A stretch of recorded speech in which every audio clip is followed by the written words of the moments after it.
Comme nous l'avons vu dans la vidéo précédente, notre route comporte un segment ETOPS qui est assez important au-dessus de l'Atlantique et du nord du Brésil. Nous allons voir s'il est possible de réduire ce segment. Au nord de Rio se trouvent les aéroports notamment du Salvador et de Recife. Nous allons les faire apparaître sur la carte comme des aéroports d'appui pour voir si l'on peut les utiliser pour réduire la section ETOPS. Rendez-vous dans la section ETOPS, dans EEP EXP Station. On va rentrer dans l'ordre les codes OSI de ces deux aéroports.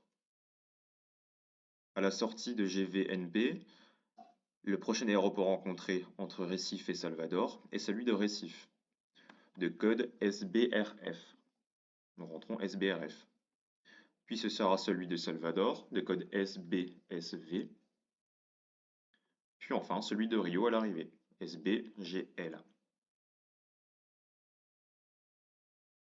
SBGL. On voit que les aéroports ainsi ajoutés apparaissent sur la carte avec leur cercle de 60 minutes centré sur eux. On voit que le vol passe bien à l'intérieur de ces cercles et la section ETOPS peut être raccourcie.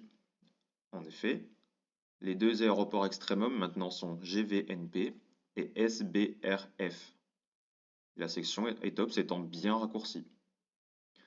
On va donc modifier la liste de ces deux aéroports extrêmum juste au-dessus, qui avant était GVNB et SBGL. Maintenant, ce n'est plus SBGL, mais SBRF. La modification a bien été prise en compte. Dans la vidéo suivante, nous nous intéresserons à la section ETP qui se trouve juste à droite de la section ETOPS. Une dernière chose, si rien n'est rempli dans votre section ETOPS, comme c'est le cas ici, deux listes déroulantes s'activent, Start et End.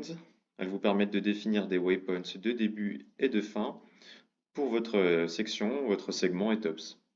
Par exemple, vous pouvez décider de faire commencer votre segment ETOPS à Lesga et le faire terminer à Tlen.